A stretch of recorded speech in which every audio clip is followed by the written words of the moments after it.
Kulkas merupakan alat rumah tangga yang umum digunakan untuk memperpanjang masa simpan makanan serta menjaga kesegarannya. Namun, tidak semua jenis bahan pangan cocok untuk disimpan dalam suhu rendah. Beberapa makanan justru mengalami penurunan kualitas, perubahan rasa, bahkan kerusakan nutrisi apabila dimasukkan ke dalam kulkas. Oleh karena itu, penting bagi kita untuk mengetahui jenis-jenis makanan yang sebaiknya tidak disimpan di kulkas dan dampaknya jika tetap dilakukan. Berikut ini adalah makanan yang sebaiknya tidak disimpan di dalam kulkas, yaitu 1. Tomat.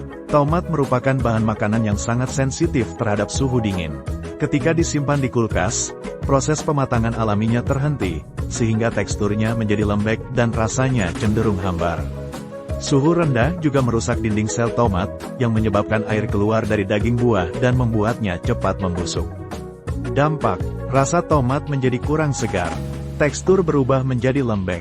Umur simpan justru menjadi lebih pendek. 2. Kentang. Kentang sebaiknya disimpan di tempat yang sejuk dan kering, bukan di dalam kulkas. Suhu dingin dapat mengubah kandungan pati pada kentang menjadi gula, yang dapat memengaruhi rasa dan warna saat dimasak. Selain itu, ketika kentang digoreng setelah disimpan di kulkas, gula tersebut dapat bereaksi membentuk akrilamida, zat kimia yang berpotensi berbahaya bagi kesehatan. Dampak, rasa kentang berubah menjadi manis tidak alami.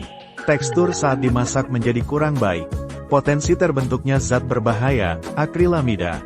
3. Bawang merah dan bawang putih. Bawang sebaiknya disimpan di tempat yang kering dan memiliki sirkulasi udara yang baik.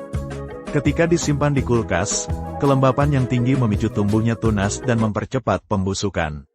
Selain itu, tekstur bawang menjadi basah dan kulitnya mudah mengelupas. Dampak, bawang cepat bertunas dan membusuk, menyebarkan aroma menyengat ke makanan lain di kulkas. Tekstur dan kesegaran bawang terganggu. 4. Roti. Meskipun roti mudah basi, menyimpannya di kulkas justru mempercepat proses pengeringan. Suhu dingin mempercepat pengkristalan pati dalam roti, sehingga teksturnya menjadi keras dan kering. Dampak, roti cepat mengering. Rasa dan tekstur tidak lagi nikmat. Tidak tahan lama meskipun disimpan di suhu rendah. 5. Pisang. Sebagai buah tropis, pisang tidak cocok disimpan dalam suhu dingin. Saat dimasukkan ke kulkas, kulitnya akan cepat menghitam meskipun bagian dalamnya belum matang sempurna.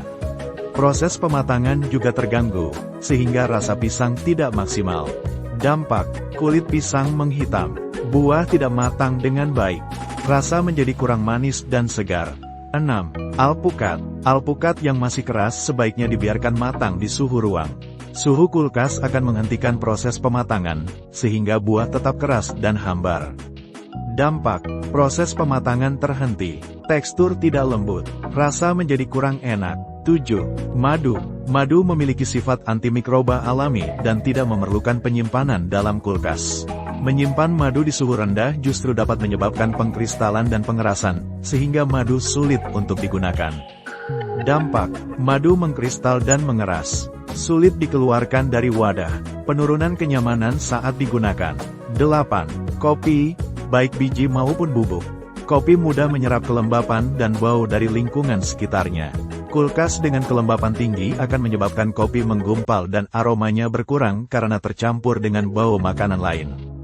Dampak, rasa dan aroma kopi berkurang. Kopi menggumpal karena lembab. Kualitas kopi menurun. 9. Minyak zaitun. Minyak zaitun cenderung membeku atau mengental bila disimpan dalam kulkas. Hal ini bisa menyebabkan perubahan tekstur dan berkurangnya kualitas apabila proses pemanasan dan pendinginan dilakukan berulang-ulang. Dampak, minyak mengental atau membeku. Sulit dituangkan. Penurunan kualitas jangka panjang. Tips penyimpanan yang tepat. Agar bahan makanan tetap segar dan bergizi, berikut beberapa panduan penyimpanan yang bisa diterapkan. Simpan buah dan sayuran sesuai jenisnya. Buah tropis lebih baik disimpan di suhu ruang, sedangkan sayuran berdaun lebih cocok di kulkas. Gunakan tempat penyimpanan khusus untuk bahan yang tidak tahan lembab. Misalnya, wadah kering dan berventilasi untuk bawang dan kentang. Perhatikan kondisi makanan. Beberapa buah dan sayur baru boleh masuk kulkas setelah benar-benar matang. Pisahkan bahan makanan berdasarkan kebutuhan suhu dan kelembapan. Ini membantu mencegah kontaminasi silang dan memperpanjang umur simpan. Tidak semua makanan cocok untuk disimpan di dalam kulkas. Menyimpan bahan pangan dengan cara yang tidak tepat tidak hanya merusak cita rasa, tetapi juga dapat menurunkan nilai gizinya serta mempercepat kerusakan. Dengan memahami karakteristik setiap jenis makanan dan menerapkan metode penyimpanan yang sesuai, kita dapat menjaga kualitas makanan sekaligus mengurangi pemborosan. Mari biasakan menyimpan makanan secara bijak, agar kesehatan keluarga tetap terjaga dan konsumsi harian menjadi lebih optimal.